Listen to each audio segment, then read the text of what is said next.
সারাদিনের পার্লারের কাজ শেষ করে রাত্রেবেলা বের হয়ে গেছি ঘোরার জন্য। আর আমার সাথে আছে আমার কিউট একটা বড় আপু। ও আমার ক্লায়েন্ট প্লাস আমার বড় আপু, আমার খুব ভালোবাসার একজন মানুষ। তো রাজশাহী শহরটা ঘুরবো রাতের বেলাতে। এটা খুব বেশি রাত না, এশার নামাজ পর আর কি।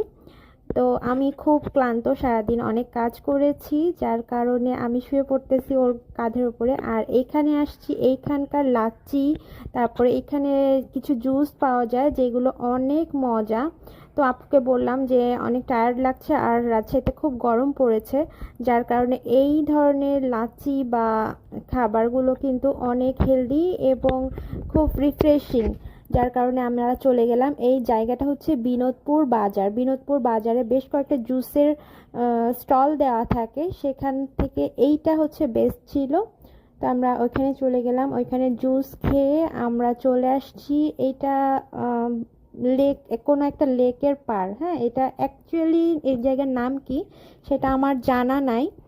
তো এইখানের জায়গাটাও অনেক সুন্দর, আর এখানে একটু অন্ধকার, যার কারণে আমি ফ্ল্যাশ জ্বালাইনি। তো এখানে ভালো লাগছে।